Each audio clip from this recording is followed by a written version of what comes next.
नमस्कार फ्रेंड्स, जैसे आपको मालूम है कि दो इम्पॉर्टेंट इवेंट्स साइमल्टेनियस चल रहे हैं।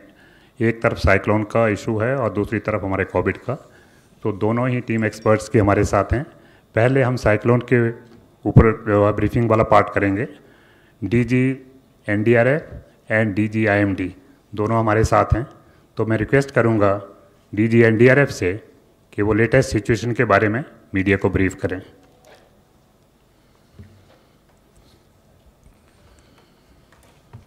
नमस्कार। जैसा कि आईएमडी के डीजी साहब आपको डिटेल में बताएंगे, the cyclone situation has now changed. और अगर सिचुएशन को अभी व्याख्या की जाए तो वो ये है कि लैंडफॉल का सिलसिला शुरू हो चुका है। हम लोग अभी तक लैंडफॉल के बारे में एंटिसिपेट कर रहे थे और लैंडफॉल का सिलसिला शुरू हो चुका है। The landfall has started happening, यही कहना सही होगा, समीचीन होगा। और इसके बारे में आगे जो टेक्निकल डिटेल्स है वो डीजी आईएमडी बताएंगे। मैं आपको एनडीआरएफ की जो प्रिपेयर्डनेस है और एनडीआरएफ ने जो कुछ अभी तक किया है उसके बारे में थोड़ी तफसील से बताऊंगा। मैं इसको रिपीट कर रहा हूं कि हम लोग अभी भी क्लोज वॉच रख रहे हैं, क्योंकि situation is a fast changing transforming situation. और ऐसा नहीं है कि एनडीआरएफ की ड्यूटी या किसी भी एजेंसी की ड्यूटी साइक्लोन के परिप्रेक्ष्य में ख़त्म हो जाती है साइक्लोन के लैंडफॉल के बाद। इनफैक्ट साइक्लोन के लैंडफॉल के बाद काम एक्चुअली शुरू होता है और साइक्लोन के पोस्ट साइक्लोन सिचुएशन में रिकवरी रेस्टोरेशन का काम शुरू होता है। तो this is a long haul. और अभी हम लोग ये कहा जाए कि 24 घंटे से ज़्यादा का समय का अंतराल हम लोग जहन में रख रहे हैं, तो ये गलत नहीं होगा। हम लोग जो दो हमारे कमांडेंट्स हैं, उड़ीसा में बटालियन है और बंगाल में बटालियन है। ये कोइंसिडेंस है कि दोनों ही स्टेट में बटालियन हेडक्वार्टर्स हैं। दोनों के कमांडेंट्स, एक उड़ीसा वाले कमांडेंट बालासोर में कैंप कर रहे हैं और बंगाल के कमांडेंट काकद्वीप में कैंप कर रहे हैं, जो साउथ 24 परगना ज़िला में है, जो कि स्टॉर्म के पाथ में है। कुल अभी तक 20 टीमें जो उड़ीसा में लगी हुई थी, 20 टीमें जो रिज़र्व में भी थी वो भी अब ग्राउंड पर आ गई हैं। 4 टीमें, कल मैंने आपको बताया था 16 टीमें लगी हुई थी और 4 रिज़र्व में थी। अब 20 टीम डिप्लॉयड हैं और ग्राउंड पर डिप्लॉयड है। रिज़र्व में कुछ नहीं रखा गया है क्योंकि अब काम का समय आ गया और इवैक्यूएशन का समय हो चला था, इसलिए उसमें लगाया गया था। इवैक्यूएशन के बारे में मैं बताऊंगा आगे। 19 टीमें वेस्ट बंगाल में लगी हुई हैं और 2 टीमें स्टैंड बाई में है। 2 में से और एक टीम कलकत्ता में बुलाया गया है, क्योंकि कलकत्ता जो नगरीय क्षेत्र है, जो अर्बन एरिया है, उसमें उनको लगाया गया है। सभी टीमों के पास सैटेलाइट कम्युनिकेशन और QDA है। सो हम लोग किसी कम्युनिकेशन सेटअप पे डिपेंडेंट नहीं है। We are independent, self dependent, and we can set up our own communication system. Cyclone Fani के जो तजुर्बे हुए थे उसके आधार पर हमारे पास एक्स्ट्रा ट्री कटर्स हैं, पोल कटर्स हैं, ऑलरेडी इस्तेमाल में लगने लगे हैं। और जैसा कि मैं बार बार कह रहा हूँ कि ये एक स्पेशल कॉन्टेक्स्ट है, क्योंकि कोविड जो आज का विषय भी है, कोविड के कॉन्टेक्स्ट में हम लोग साइक्लोन से डील कर रहे हैं। और ये शायद नए नॉर्मल की एक और परिभाषा होगी आने वाले कई दिनों तक, कि जो भी डिज़ास्टर होंगे, जो आपदाएं होंगी, नेचुरल डिज़ास्टर्स, वो कोविड के कॉन्टेक्स्ट में होगी, चाहे वो साइक्लोन हो या आने वाले सिचुएशन में मानसून में फ्लड का सिचुएशन हो। ये हमारा प्लेसमेंट है दोनों राज्यों को मिलाते हुए। कुल 41 टीमों का प्लेसमेंट है। आप देख सकते हैं कि 2 ही टीम रिज़र्व में है, वो बंगाल में है, और उनमें से एक टीम, जैसा कि मैंने अभी कहा, जस्ट इस मीटिंग में आने से पहले कलकत्ता में डिप्लॉय हो रहा है। तो लगभग सभी टीमों का इस्तेमाल दोनों राज्य कर रहे हैं। और ये जो स्लाइड्स हैं ये आपको मुहैया कराई जाएंगी। ये जो डिस्ट्रीब्यूशन ऑफ द 19 टीम्स हैं बंगाल में 6 ज़िलों में बटा हुआ है। जिन ज़िलों पर ज़्यादा प्रेशर है वहाँ पर ज़्यादा टीमें लगी हुई हैं। ये डिप्लॉयमेंट का चार्ट है बंगाल के लिए केवल। आप देख सकते हैं कि जो डेल्टाइक एरिया है, जहाँ से बे ऑफ बंगाल टच कर रहा है, उस एरिया में ही ज़्यादा डिप्लॉयमेंट है। और ये है उड़ीसा का डिप्लॉयमेंट टेबल। जिसमें आप देख सकते हैं बालासोर में 6 टीमें लग चुकी हैं, केंद्रापड़ा में 3 टीमें, जगत सिंहपुर में 4 टीमें, भद्रक में 4 टीमें। जहाँ भी 4 टीम और ज़्यादा है, इसका मतलब है कि वहाँ इम्पैक्ट ज़्यादा है, इम्पैक्ट जोन ज़्यादा है। ये उड़ीसा का डिप्लॉयमेंट ऑन द मैप है, ये भी आप देख सकते हैं, कर्वेचर के साथ है, कोस्ट से सटा हुआ है और साइक्लोन के पाथ को ही एक तरह से डिफाइन कर रहा है डिप्लॉयमेंट। एडिशनल अलर्ट टीम्स, जैसा कि मैंने कहा, वो बरकरार हैं। अगर ज़रूरत पड़े, कोई ज़रूरी नहीं कि साइक्लोन के समय ही ज़रूरत पड़े, साइक्लोन के बाद भी ज़रूरत पड़ सकता है रेस्टोरेशन वर्क में। अगर डेवस्टेशन ज़्यादा हो तो 6 बटालियन में 4-4 टीमों के हिसाब से 24 टीमें स्टैंड बाई में हैं एयरलिफ्ट के लिए, और 15 मिनट के अंतराल में वो तैयार हो सकती हैं और एयरलिफ्टेड हो सकती हैं।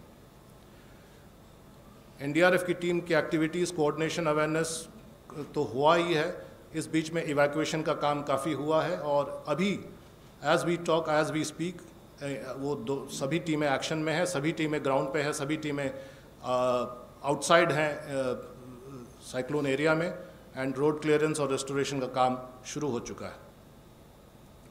ये इवैक्यूएशन का फिगर मेरा नहीं है, ये फिगर स्टेट से लिया गया है, स्टेट के जो अथॉरिटीज़ ने बताया है। पश्चिम बंगाल में अथॉरिटीज़ ने, उनके जो डिज़ास्टर मैनेजमेंट के सेक्रेटरी हैं, उन्होंने बताया 5 लाख से उर्ध फिगर अभी हो चुका है। तो सुबह में 3,30,000 बताया गया था और अभी 5 लाख हो गया है। उड़ीसा में 1,58,640 का फिगर दिया गया है। ये कुछ एक्टिविटीज़ हैं ऑन ग्राउंड। नामखाना में साउथ 24 परगना में अवेयरनेस प्रोग्राम। ये नामखाना की सिचुएशन, जो प्रेजेंट सिचुएशन, जो हवा का बहाव है, आप देख सकते हैं।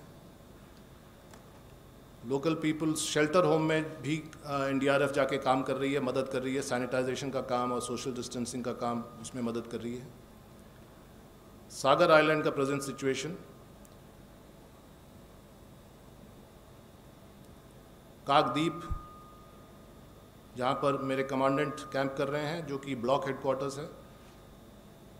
ये एक्टिविटीज़ दीघा में है। ऑलरेडी रेस्टोरेशन का काम शुरू हो गया, जैसे आप देख रहे हैं ईस्ट मेदिनीपुर रामनगर में तार और पेड़ कटे हुए हैं, तो ऑलरेडी रोड क्लियरेंस का काम एनडीआरएफ शुरू कर चुकी है। ये साइक्लोन शेल्टर्स में और गांव में जाकर वो जो भी सुविधा देने का काम, including saving of cattle and resettling cattle also is being helped by the NDRF. अभी भी प्रचार प्रसार और इवैक्यूएशन का काम कहीं कहीं पर जारी है। और ये कुछ सिचुएशनल फोटोग्राफ्स दिन भर के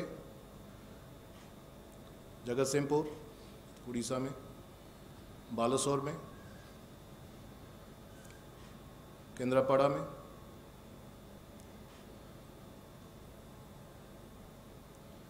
पुरी में, जो कि उतना अफेक्टेड नहीं कहा जाएगा, लेकिन पेड़ वहाँ भी गिरे हैं और रास्ता वहाँ भी अवरुद्ध है, तो वहाँ पर कटाई का काम जारी है। सो ये एनडीआरएफ की एक्टिविटीज़, इवैक्यूएशन और अद्यतन स्थिति के बारे में है। जो अद्यतन स्थिति का जो डिटेल है in terms of wind speed और साइक्लोन का आई कहाँ पहुँचा है और उसका टिप कहाँ पहुँचा है और टेल कहाँ पहुँचेगा, कब तक पहुँचेगा, इसके बारे में आगे तफसील से आईएमडी के डायरेक्टर डीजी साहब बताएंगे। धन्यवाद। मैं रिक्वेस्ट करता हूँ आईएमडी डीजी से, प्लीज़। नमस्कार। जैसे डीजी एनडीआरएफ आपको इन्फॉर्मेशन दे रहे थे, सुपर साइक्लोन स्टॉर्म अम्पन अभी वेस्ट बंगाल कोस्ट को सुंदरबन के पास एंटर कर रहा है और आप अभी जो लेटेस्ट सैटेलाइट पिक्चर है इसका एनिमेशन देखें। जैसे ही हमने अनुमान लगाए थे 16 को, जब ये डिप्रेशन फॉर्मेशन हुआ था, कि ये इनिशियली उत्तर पश्चिम दिशा में जाकर बाद में उत्तर पूर्व दिशा में गति परिवर्तन करेगा और 20 तारीख को शाम तक यहाँ वेस्ट बंगाल और बांग्लादेश तट के पास पहुँचेगा। इस चित्र से आपको ये प्रतीत हो रहा होगा कि ये कैसे ऐसे ही मूव करके अभी वेस्ट बंगाल कोस्ट को सुंदरबन के पास अतिक्रम कर रहा है।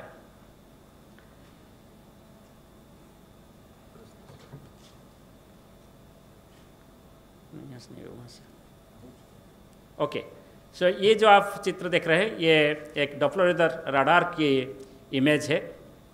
इसमें आप देख रहे होंगे जो एक सर्कुलर स्ट्रक्चर दिखाई दे रहा है राइट साइड में, ये आई ऑफ द साइक्लोन है।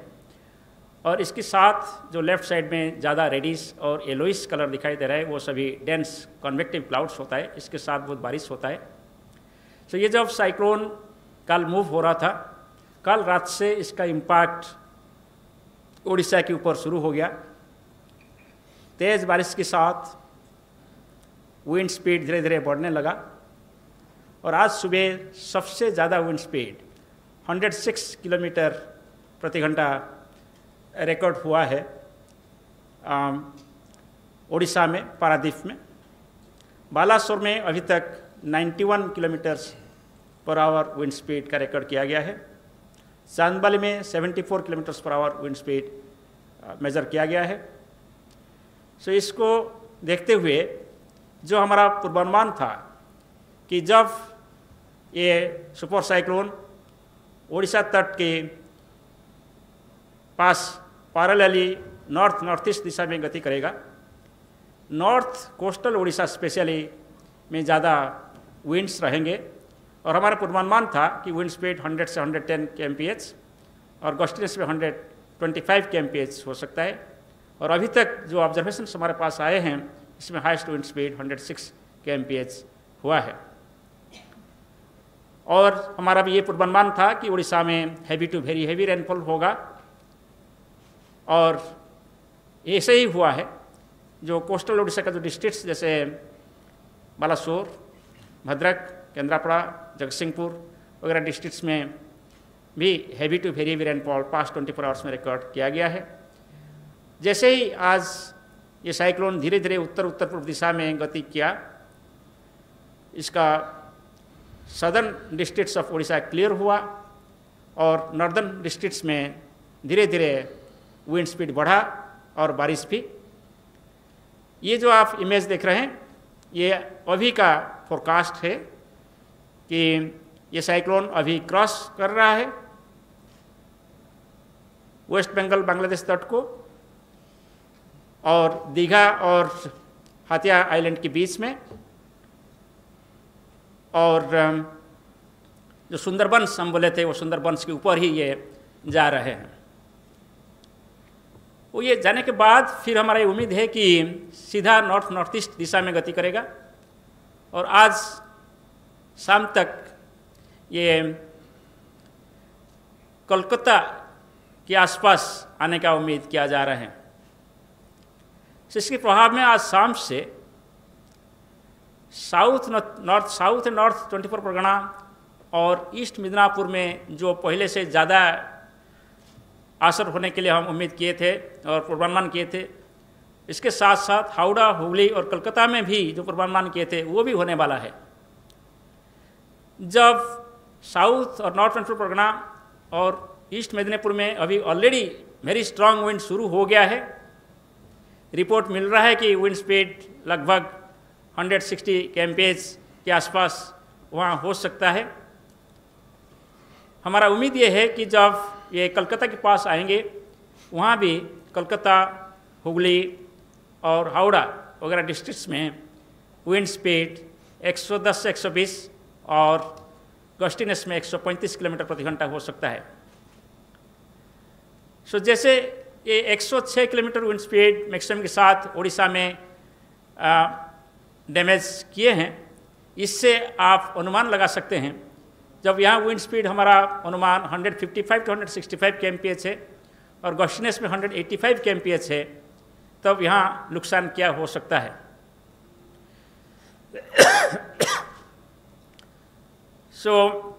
इसीलिए हम पहले से ही चेतावनी दिए थे और अभी भी हमारा चेतावनी जारी है।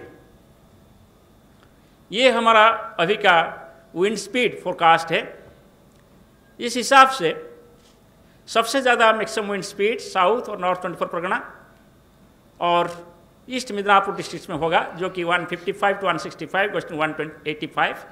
ये विंड स्पीड लैंडफॉल प्रोसेस के शुरू होने के साथ शुरू हो चुका है। अभी जो साइक्लोन का जो सबसे डेंस कन्वेक्टिव क्लाउड मास आई की चारों तरफ होता है, इसको आई वॉल बोलते हैं, नहीं तो वॉल क्लाउड रीजन बोलते हैं। वो वॉल क्लाउड रीजन का जो फ्रंट सेक्टर है वो लैंड के ऊपर जा चुके हैं। नाउ आई जस्ट लैंड को टच करने वाले हैं। इसके बाद कंप्लीटली आई अंदर जाएंगे और फिर जो रियर सेक्टर है वहाँ भी स्ट्रांग कन्वेक्टिव क्लाउड मास होता है और स्ट्रांग विंड होता है।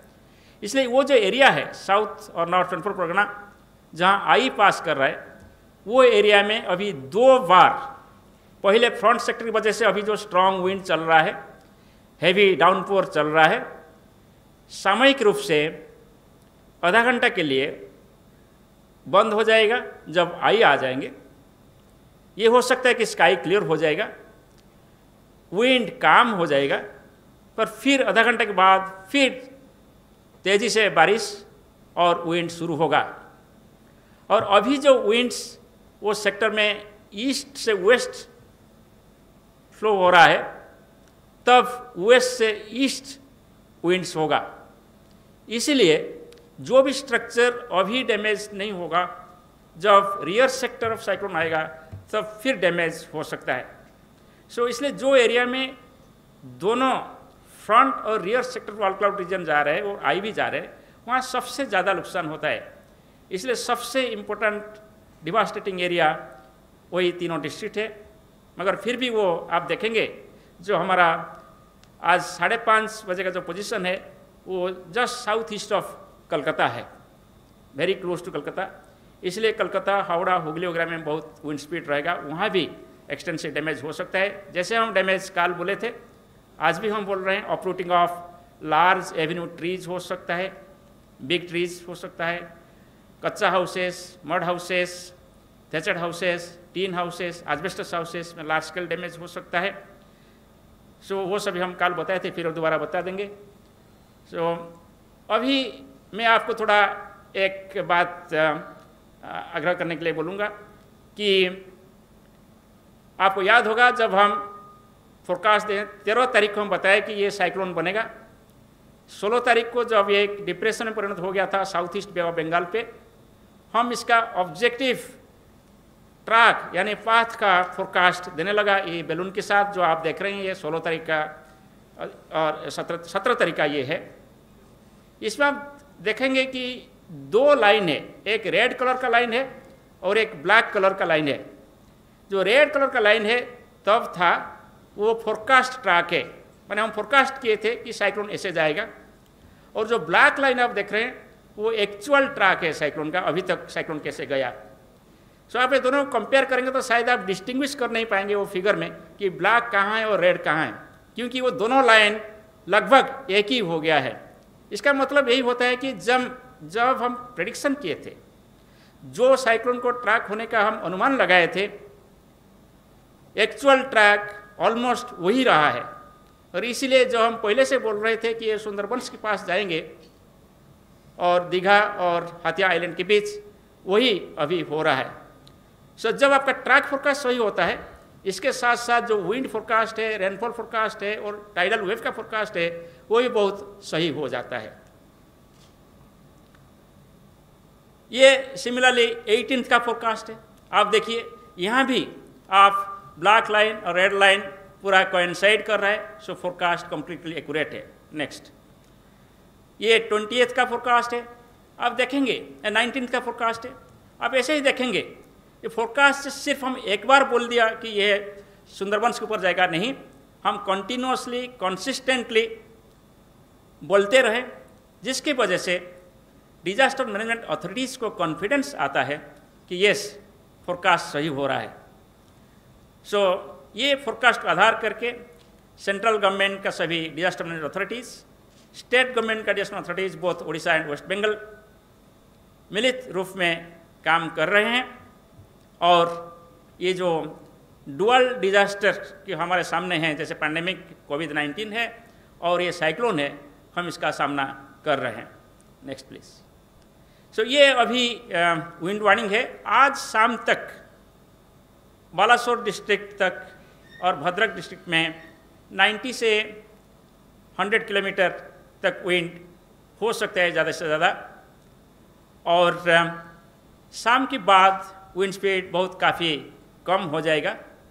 और नीचे वाले जो डिस्ट्रिक्ट है Jagatsinghpur, Kendrapara, already wind speed कम हो गया है, अभी सिर्फ 30 to 40 किलोमीटर विंड स्पीड वहाँ रिकॉर्ड हो रहा है। और साउथ कोस्टल डिस्ट्रिक्ट्स में विंड और ज़्यादा कम रिकॉर्ड हो रहा है। सो जैसे हम फोरकास्ट किए थे, नॉर्थ कोस्टल डिस्ट्रिक्ट्स जगत सिंहपुर, केंद्रापड़ा, भद्रक, बालासोर में ज़्यादा ही विंड रिकॉर्ड किया गया है और वहाँ ही कुछ डैमेज का रिपोर्ट है। ये वेस्ट बंगाल का बात करें, सो 80 to 90 kmph विंड स्पीड आज सुबह से शुरू हो गया था एलंगन ऑफ वेस्ट बंगाल कोस्ट, यानी ईस्ट मिदनापुर और साउथ एंड नॉर्थ 24 परगना। अभी धीरे धीरे बढ़ा और अभी 155 to 165 गोस्टिंग टू 185 kmph का wind speed east Midnapore, north और साउथ 24 परगना में चालू है, जैसे हमारा एस्टिमेट है और यही भी हमारा फोरकास्ट था। मगर अभी हमारा ये फोरकास्ट है कि कलकत्ता और जो एडजॉइनिंग इंटीरियर डिस्ट्रिक्ट है वहाँ भी विंड स्पीड बहुत तेज़ रहेगा, 110 से 120, वहाँ भी डैमेज होगा डिफरेंट स्ट्रक्चर्स। और कोलकाता का एक विशेष ये है कि ये एक मेट्रो सिटी है, बहुत सारे होर्डिंग्स होता है, प्रोजेक्टाइल्स जैसे ये होर्डिंग्स भी मूव कर सकता है और कुछ लूज ऑब्जेक्ट भी प्रोजेक्टाइल्स बन सकता है, वो इनडायरेक्टली वो भी बहुत डैमेज कर सकता है। इसके साथ साथ there is slum area and also there are many small scale businesses. So बहुत सारे सोशियो इकोनॉमिक एक्टिविटीज़ एक मेजर टाउनशिप में होता है, मेजर सिटी में होता है, वो सब अफेक्टेड हो सकता है। ये आज का हमारा रेनफॉल फोरकास्ट है। जैसे हम कल भी बताए थे, हम heavy to very heavy rainfall with isolated extremely heavy rainfall gangetic west Bengal में एक्सपेक्ट कर रहे हैं आज।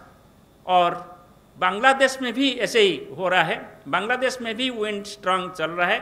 आपको ये जानकर खुश होगा कि इंडिया सिर्फ हमारे कंट्री के लिए, इंडिया में हमारे कंट्री के लिए हम सिर्फ फोरकास्ट वार्निंग नहीं दे रहे हैं, बांग्लादेश के लिए भी हम फोरकास्ट वार्निंग दे रहे हैं। इंडिया मेट्रोलॉजिकल डिपार्टमेंट एक regional specialised meteorological centre for tropical cyclones है, वर्ल्ड मेट्रोलॉजिकल ऑर्गेनाइजेशन का रिकॉग्नाइज्ड सेंटर है। हम टोटल 13 कंट्रीज़ को ट्रॉपिकल साइक्लोन एडवाइजरी देते हैं। हर 3 घंटे ट्रॉपिकल साइक्लोन का एडवाइजरी, टाइडल वेव का एडवाइजरी, हैवी रेन का एडवाइजरी और स्ट्रॉन्ग विंड का एडवाइजरी देते हैं। Next please. ये 21 तारीख का बारिश है। आप देखेंगे जैसे हम कल बोले थे कि ये जो बारिश आज गैंजेटिक वेस्ट बंगाल में हो रहा है ये नॉर्थ की तरफ शिफ्ट होगा और कल ज़्यादा से ज़्यादा बारिश हम आसाम, मेघालय में देखने को मिलेगा।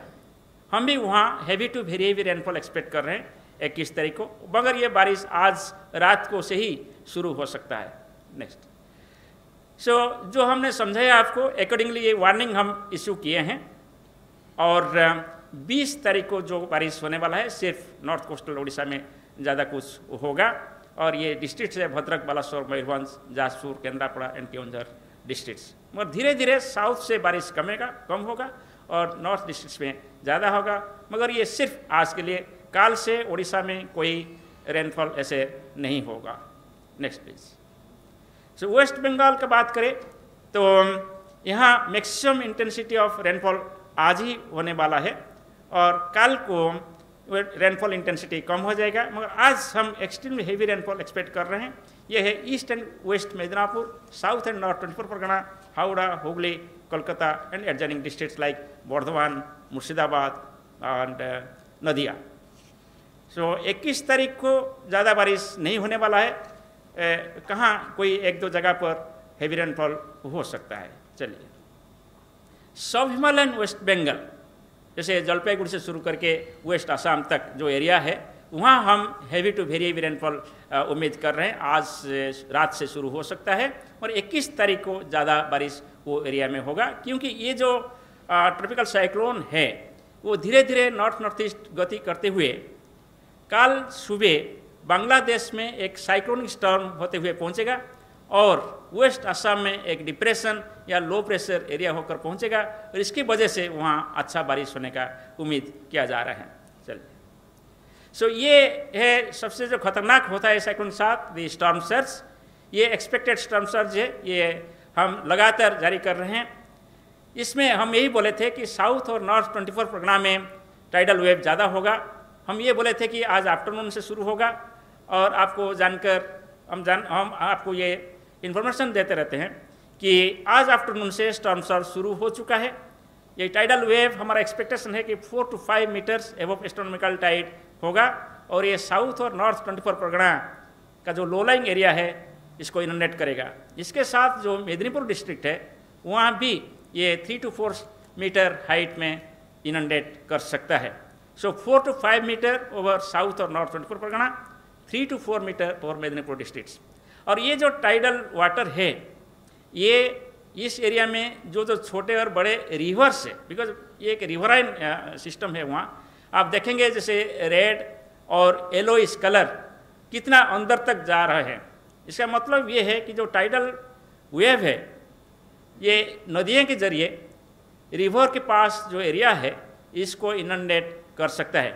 और हमारा जो एस्टिमेट है कि कोस्ट से लगभग 10 से 15 किलोमीटर तक जा सकता है। और वो डायग्राम में आप भी ये भी देख सकते हैं कि बांग्लादेश में भी ऐसे ही कोई टाइडल वेव रहेगा।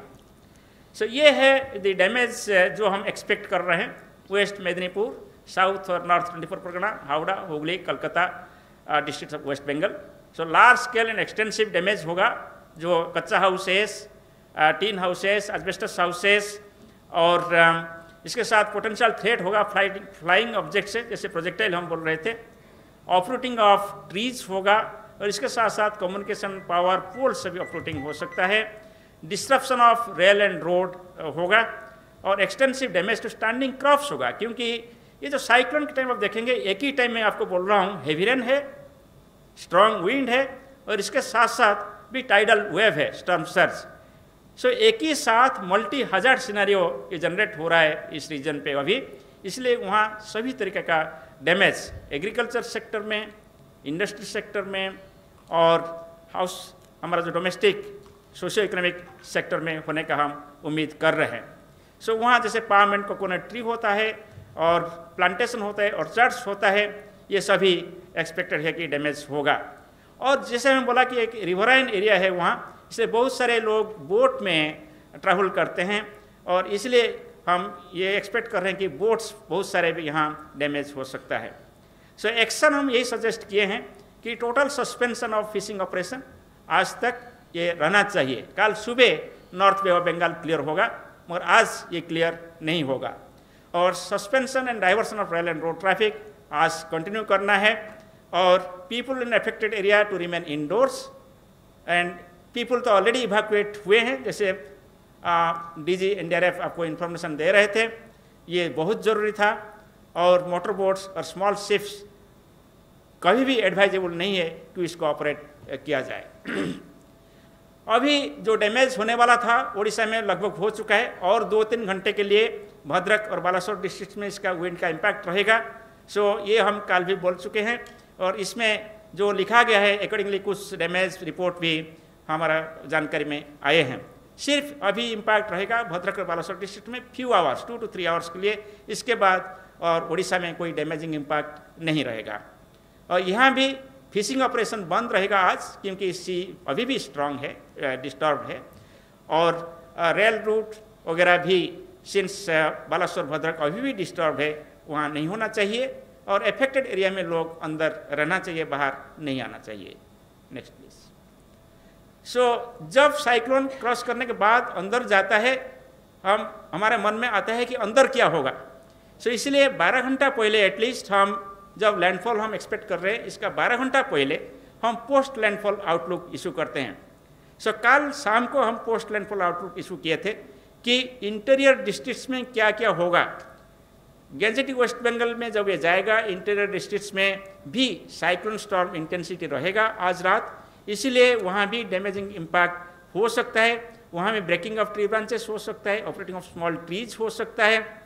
ये सब डिस्ट्रिक्ट यही है, जैसे हम कलकत्ता, हावड़ा, हुगली बोल चुके हैं। इसके अलावा जो वर्धमान है, मुर्शिदाबाद है, नदिया डिस्ट्रिक्ट है, वहाँ ऐसे कुछ डैमेज भी एक्सपेक्टेड है। Next please. सो आप देखेंगे कि जो जैसे मैं बोल रहा था कि आप लोगों को हम जानकारी कंटिन्यूसली 13 तारीख से हम फर्स्ट प्रेस रिलीज 13 तारीख को दिए थे, वो कंटिन्यूसली हम हर दिन प्रेस रिलीज किए हैं और कभी कभी दिन में भी फ्रीक्वेंटली प्रेस रिलीज किए हैं। इसके साथ साथ हम सभी अथॉरिटीज़ को, मीडिया को, आपके जरिए सभी पब्लिक को हम बुलेटिन हर 3 घंटे दिए हैं। और जब आज लैंडफॉल हो रहा था, आज सुबह अर्ली मॉर्निंग से हम आवरली अपडेट भी दे रहे थे। ये सब पॉसिबल हुआ आप सभी का कोऑपरेशन से, सपोर्ट से। मैं आप लोगों के माध्यम से सभी डिजास्टर मैनेजमेंट अथॉरिटीज़ को, ऑनरेबल प्राइम मिनिस्टर जो रिव्यू कर चुके हैं, ऑनरेबल होम मिनिस्टर जो रिव्यू कर चुके हैं, हम सभी के पास आभार व्यक्त करते हैं और सभी का गाइडेंस में हम ऐसे अच्छा फोरकास्ट देने के लिए तैयार हो पाए हैं।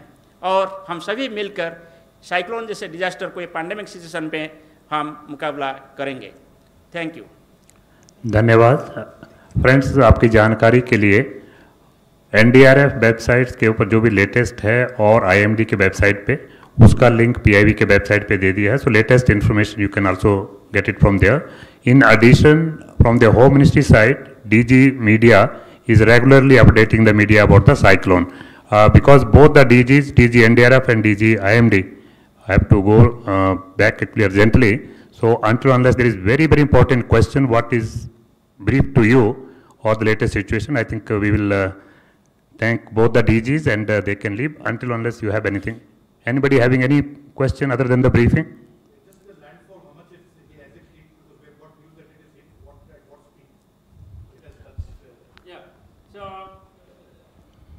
Just now I was telling that landfall process started at 2:30 with entry of the front sector of the wall cloud region. The wall cloud region is of width of about 120 kilometers.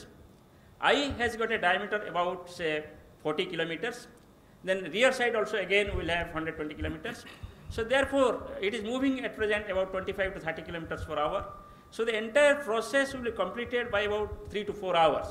So it has started, and we are hopeful that by 7 o'clock or so, the entire cyclone will go into the land.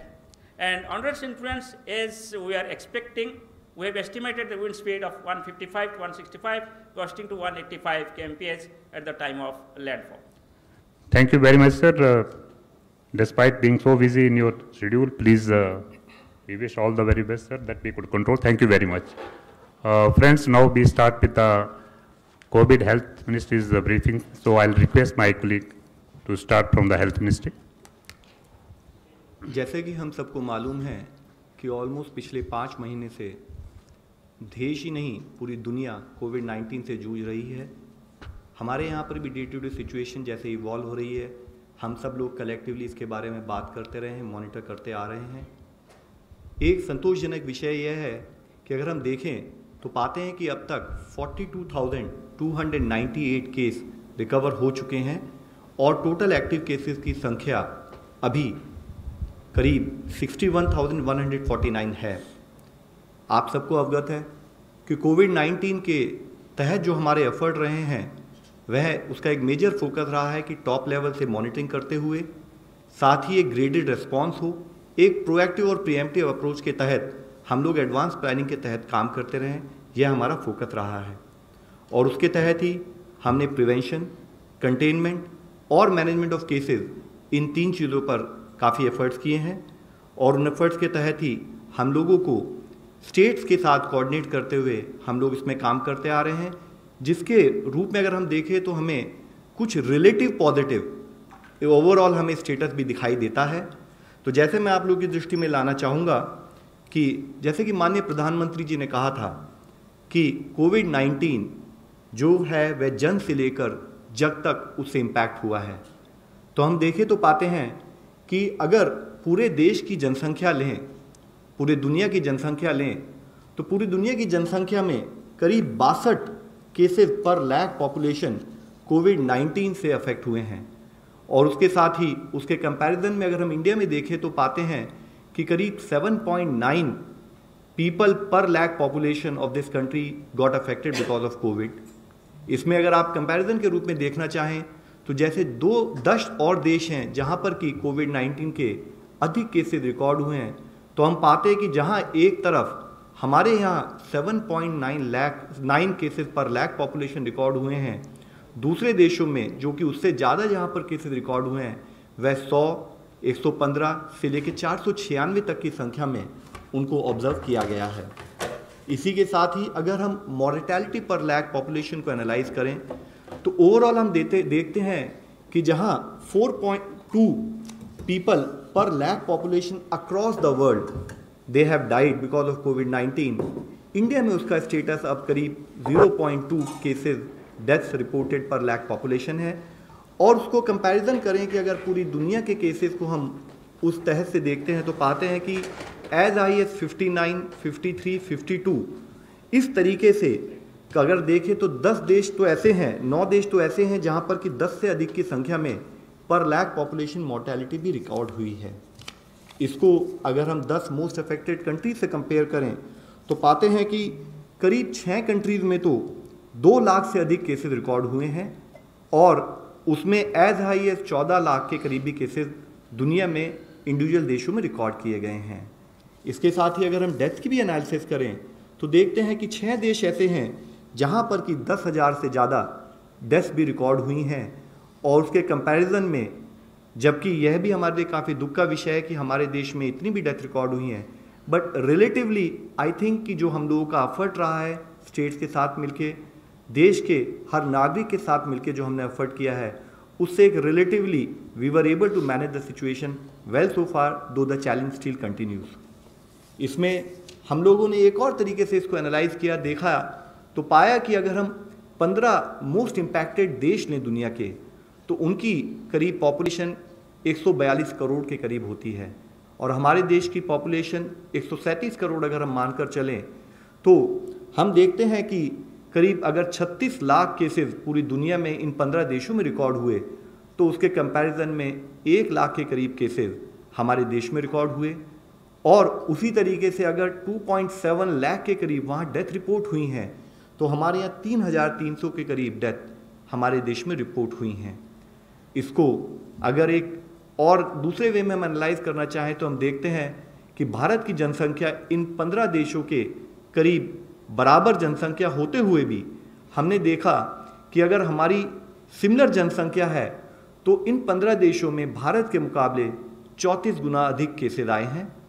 इसी तरीके से हम देखते हैं तो पाते हैं कि इन 15 देशों में भारत के मुकाबले 83 गुना अधिक डेथ्स भी वहाँ पर रिपोर्ट हुई हैं। While this being the situation, I would like to really request and urge upon कि ये हमारे लिए एक सेटिस्फैक्शन का विषय नहीं हो सकता।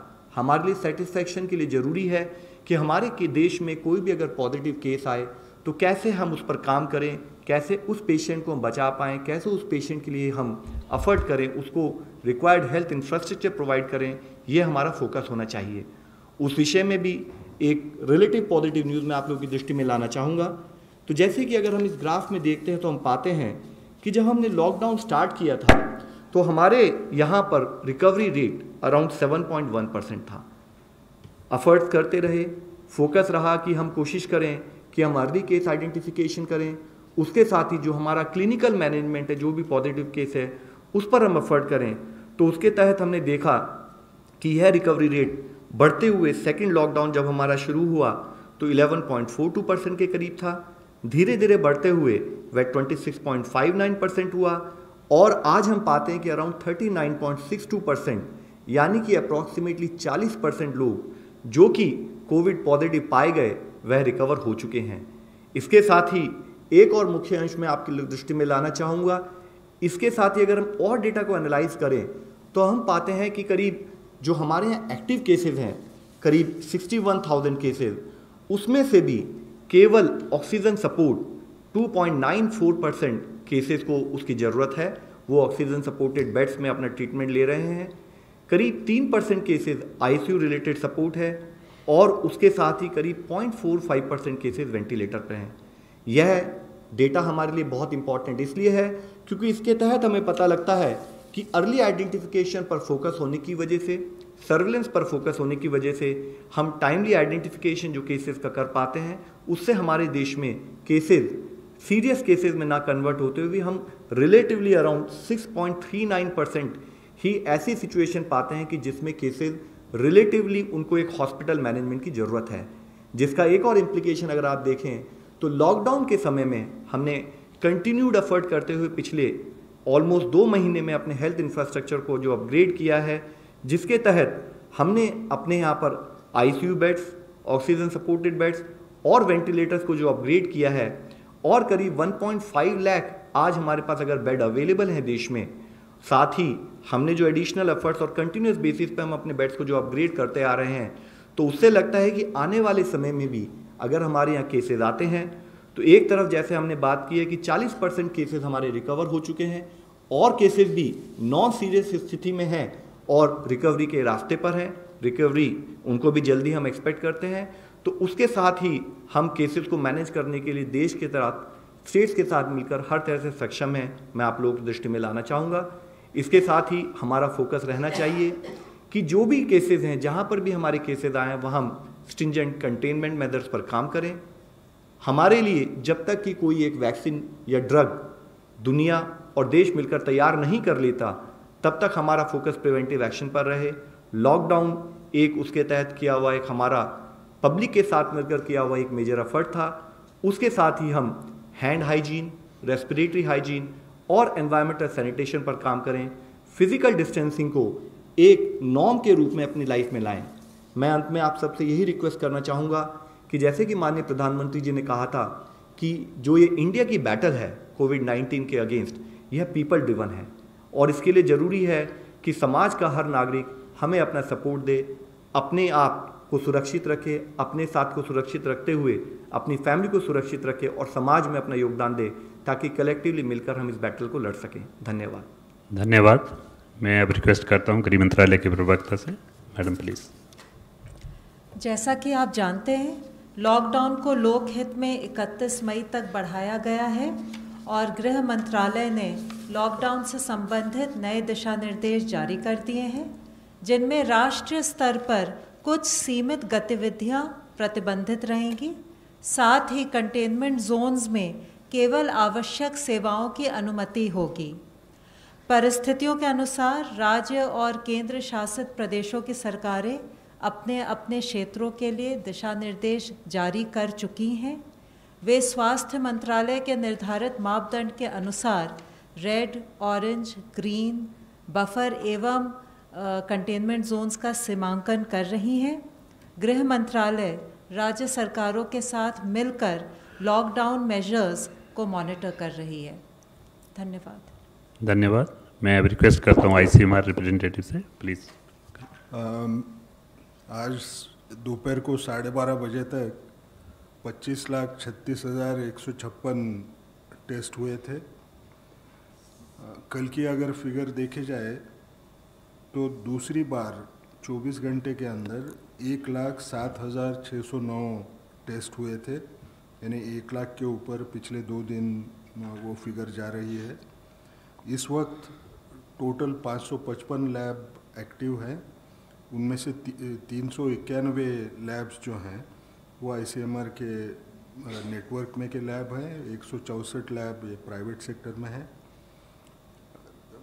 आईसीएमआर नेटवर्क में तकरीबन 89,466 टेस्ट हुए कल, और प्राइवेट सेक्टर में 18,143 टेस्ट हुए। फ्रेंड्स, आज क्योंकि डबल ब्रीफिंग हम लोगों ने दोनों सब्जेक्ट के ऊपर करवाई है, ज़्यादा क्वेश्चन नहीं ले पाएंगे, 1 या 2 क्वेश्चन ले लेंगे। No, but in between we had the finance also and other things regularly going on. It's not only this. We were getting the information every day regularly through the press releases. So because it has been arranged after gap. So first question online is, देश में corona रोगियों की संख्या बढ़ रही है और containment zone घट रहे हैं, कृपया इसके बारे में जरा स्थिति स्पष्ट करें। Sir, containment zone is a function of कि हमारे केसेस कहाँ पर आए हैं, उन केसेस का जोग्राफिकल स्प्रेड क्या है और उसको पेरीमीटर कंट्रोल कैसे किया जाए। तो अगर कंटेनमेंट जोन का नंबर भी कम होता है तो वह एक्चुअली एक मुख्य अंश नहीं है। मुख्य अंश ये है कि कंटेनमेंट जोन जोग्राफिकल स्प्रेड के बेसिस पर कैसे डिलिनेट किया गया है कि उसमें सारे केसेस और उनका एरिया ऑफ इन्फ्लुएंस कवर हो सके, और उसके तहत ही स्टेट्स को डायरेक्शन दी गई हैं कि वे कंटेनमेंट जोन को डिलिनेट करें। कंटेनमेंट जोन के अराउंड एक बफर जोन बनाएं जहां पर फैसिलिटी बेस्ड वह सारी और आईएलआई केसेस की मॉनिटरिंग भी करें। नितेंद्र सिंह फ्रॉम दूरदर्शन। सर, मेरा क्वेश्चन है डिस्चार्ज पॉलिसी जो नई आई है उसके संदर्भ में कि 10 दिन बाद डिस्चार्ज करना है, 7 दिन घर में रहना है। कई लोग ये जानना चाहते हैं कि कितने दिन बाद वो संक्रमण नहीं कर पाएंगे, अगर दोबारा जब टेस्ट नहीं हो रहा है तो वो दूसरे को संक्रमण नहीं कर पाएंगे, या वो कैसे पता लगाएं कि वो ठीक हो गए? सर, डिस्चार्ज पॉलिसी जो हमने रिवाइज पॉलिसी कुछ दिनों पहले जारी की है उसमें बड़ा क्लियरली बताया गया है कि एविडेंस के बेसिस पर ये पाया गया कि जो केसेस अगर आइदर वो प्री सिम्टोमेटिक हैं या वेरी माइल्ड हैं और या मॉडरेट सिम्टम्स भी थे, अगर उनको 10 दिन तक कोई फीवर नहीं रहता है तो वह उस केसेस में इन्फेक्शन को स्प्रेड नहीं कर सकते। लेकिन इसीलिए उनको हमने एक परमिशन दी है कि 10 दिन बाद they can go back to their home. साथ में हमने ये भी कहा है कि जब वह अपने घर भी जाएं तो वह बाहर ना निकलें, 7 दिन तक घर में आइसोलेट करें और रिक्वायर्ड प्रिकॉशंस लें in terms of management at the quarantine level, ताकि वे हर तरीके से ठीक हो सकें। वह इन्फेक्ट नहीं करेंगे, बेस्ड ऑन एविडेंस ये डिसीजन लिया गया था। ICMR के लिए ऑनलाइन क्वेश्चन है, is HCQ being dropped as a prophylaxis, what will it be replaced with? इसका जो भी एविडेंस अभी हम ले रहे हैं उसके ऊपर एक रिव्यू किया जाएगा और उसके बाद में जो भी डिसीजन होगा वो लिया जाएगा। Ashok Kumar, last question ANI। जैसा कि ये हमें सूचना मिली है, आप लोगों ने बताया कि जून तक ये ग्राफ ऊपर जाएगा, तो क्या हम ये माने कि आने वाले समय में जिस तरीके के नंबर आ रहे हैं पॉजिटिव केसेस के, उसको हम संभाल पाएंगे या क्या हम लोग अब तक उनको संभालने के लिए कर रहे हैं? सर, जैसे कि मैंने आज आपको भी बताया है, बड़ा पॉजिटिव न्यूज़ ये है कि करीब 42,000 केसेस हमारे यहाँ रिकवर हो चुके हैं और आज एक्टिव सुपरविजन में केसेस केवल 61,000 के करीब हैं। और इसके साथ ही जो हमारा मेजर फोकस रहा है कि हम अपना हेल्थ इंफ्रास्ट्रक्चर अपग्रेड करें, और उसमें भी हमने देखा है कि अराउंड ओनली 6.39% केसेस में ही केसेस जो या तो जिनको की ऑक्सीजन सपोर्ट की ज़रूरत थी या वेंटिलेटर की ज़रूरत थी या ICU सपोर्ट की ज़रूरत थी। तो ओवरऑल जो हमारा मेजर फोकस शुरू से रहा है कि हम कंटेनमेंट जोन्स में काम करें, सोशल डिस्टेंसिंग, फिजिकल डिस्टेंसिंग को प्रमोट करें, लॉकडाउन के द्वारा हम चेन ऑफ ट्रांसमिशन को तोड़ें, तो उसके तहत ही हम पाते हैं कि हमारे जो अर्ली आइडेंटिफिकेशन के एफर्ट्स हैं उससे काफ़ी केसेस रिकवर हो रहे हैं और साथ ही बहुत सारे केसेस रिकवरी के रास्ते में हैं और केसेस जिनको कि additional health infrastructure major support चाहिए उसकी परसेंटेज एज लो एज 6.39% है। While this being the situation, हमारा मेजर फोकस पैरेलली ये भी रहा है कि हम फिर भी अपने हेल्थ सेक्टर को अपग्रेड करते रहें, जिसके तहत ही हम टाइम टू टाइम आपकी नॉलेज में बताते रहें कि हर स्टेट से बात करते हुए हमने Covid care centre, Covid care health centre और कोविड डेडिकेटेड हॉस्पिटल्स भी बनाए हैं। Thank you very much friends, thank you.